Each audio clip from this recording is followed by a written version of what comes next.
grandes caudillos y los grandes líderes tienen su importancia, pero también tienen su problema, ¿verdad? A veces son los líderes más medianos, pueden ser más susceptibles a absorber, digamos, propuestas de política pública.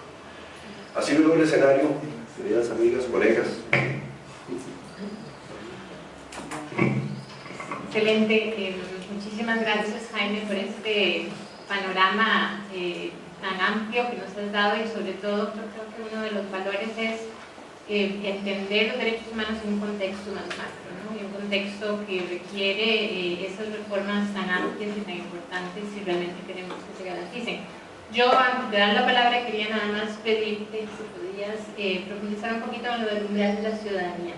Eso me quedé, creo que con ganas de escucharte, ya lo he escuchado anteriormente, sobre todo que en el caso centroamericano creo que hablas de que hay en América Latina se ha fragmentado peligrosamente, pero en Centroamérica creo que también se está fragmentando internamente esa ciudadanía. En el estado de la región nos hablaba que hay 17.3 millones de personas en condición de exclusión social, lo que significa 3.3 familias en exclusión social, y esa exclusión social significa que no tienen ni posibilidad alguna de acceder a un empleo, ni tienen posibilidad de recibir protección del Estado. Entonces están totalmente en una marginación total, y entonces comprenden una ciudadanía como de sexta o cuarta categoría, los cuales también creo que no solo se resuelve con temas de educación, sino requiere de un planteamiento diferente por parte de los gobiernos en responder con esto, con esta situación. Entonces, ¿qué pasa con esa ciudadanía? ¿Cómo integrarla? ¿Cómo garantizar esos derechos humanos a las personas que están totalmente en un contexto casi de, bueno, viven, pero totalmente indignamente, ¿no? Y no pueden, porque no tienen los mecanismos, ni los estados les dan las condiciones de integrarlos, y Costa Rica tiene población en esas condiciones, ¿no? Entonces, me gustaría tal vez que se pudieras un poquito desarrollar este tema del umbral de la ciudadanía, contemplando también este problema de las desigualdades tan grandes que tenemos en nuestra Centroamérica y Costa Rica. Claro, y que sí, en efecto fue una cita al pie de página que dejé como sin desarrollar en la charlita. El umbral de ciudadanía es un concepto que se viene desarrollando en la ciencia social y en la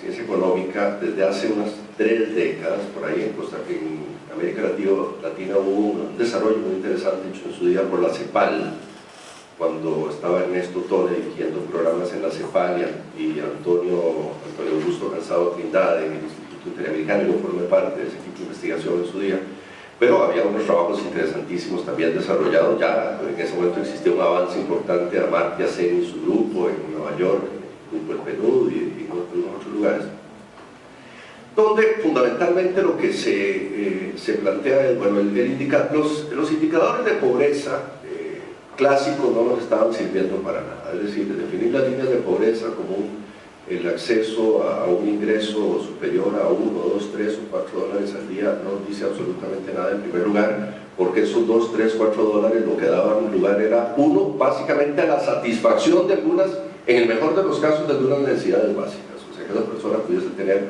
alguna ingesta calórica, meterse debajo de algún techo, aunque fuese una lámina de zinc, etcétera, pero con esos 3, 4 dólares diarios no se garantizaba el acceso a los intercambios sociales y el acceso a los instrumentos que permiten movilidad social, ¿verdad? Que son los esenciales. Entonces, la hipótesis del trabajo que se plantea, son muchos centros de investigación en distintos lugares del mundo que empiezan a desarrollar eso hace 3 décadas, lo que tiene eso hace tal vez una década y media con el IDH y la CEPAL, cuando estábamos en esto. Es, bueno, examinemos las otras opciones, tratemos de buscar un indicador sintético más complejo, entendiendo de que no nos va a interesar si alguien es pobre o no pobre de acuerdo a ese parámetro de los 3, 4 dólares porque es tramposo, sino nos va a interesar si alguien es ciudadano, en el tanto de que su ingreso y una serie de factores que a veces no están relacionados con el ingreso sino con otras prestaciones sociales públicas le permiten tener acceso a derechos. ¿Le suena Amartya Sen? Bueno, ahí está bastante relacionado, lo que en su momento estábamos también construyendo. Y si una persona tiene acceso a un determinado núcleo de derechos, lo consideramos ciudadano. Entonces, para que alguien sea ciudadano, entonces el umbral, la línea, el indicador se vuelve mucho más exigente.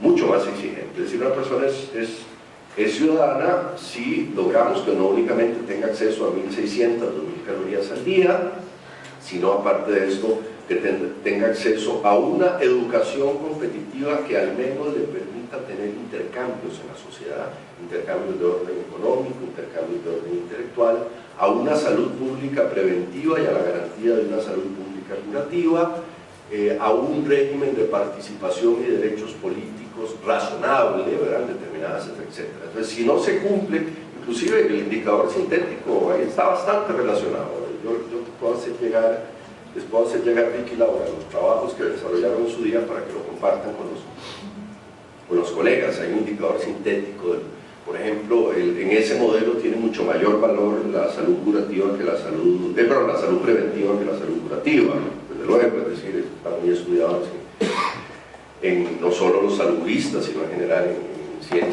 ciencia social y política pública, que cada dólar que nosotros le metamos a salud curativa eficiente vale por $10 en salud curativa. O sea, ojalá nadie, lo ideal sería que nadie tuviera que entrar a la puerta de un hospital. Es el objetivo de una sociedad.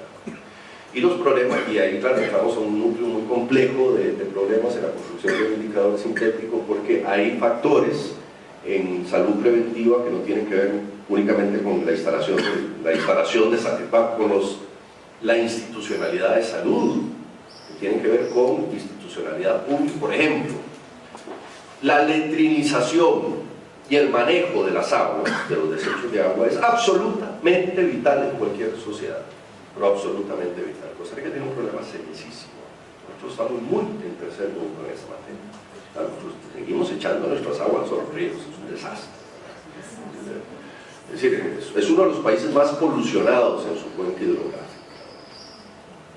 Es lamentable, ¿no? Debería generar... y tenemos un problema complejo, porque la ciudad se hizo grande, habría que destrozar prácticamente destrozar toda la entraña de la ciudad y rehacerla, ¿verdad?, para empezar a hacer procesamiento de agua. Ahí tenemos un problema complejo. El factor de la letrinización es vital, ¿no? Entonces, bueno, vuelvo al punto que me planteaba Vicky, la construcción de ese indicador, que es un indicador complejo que genera algunos indicadores sintéticos, nos llevó para plantear el umbral de ciudadanía.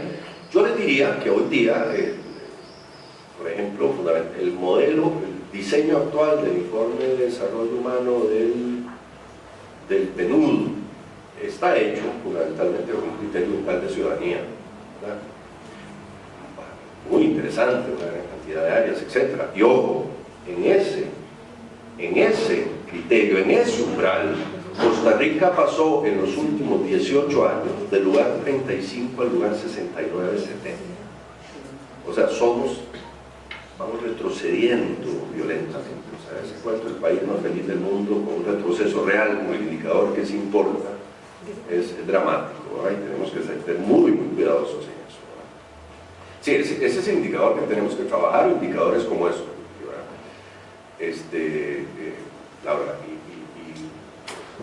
porque seguir trabajando con los indicadores de pobreza, yo desconfío, aparte de eso, con una trampa que existe en América Latina. O sea, hay muchos países, yo no quiero hablar, pero hay 1 o 2 países de Centroamérica, región en la cual yo he trabajado mucho en la última década, que trampean la información, o sea, que no dan la estadística oficial, está manoseada y trucada, ¿verdad? Entonces, ese indicador no nos sirve, no nos está sirviendo, tenemos que trabajar con indicadores un poquito más complejos. Tal vez hablamos, yo tengo un problema y me disculpo, en 10 minutos, 10-15 minutos me voy a tener que ir, porque tengo una serie de cosas del otro lado de la ciudad. Sí. Voy a dar la palabra, quizás 5 preguntas.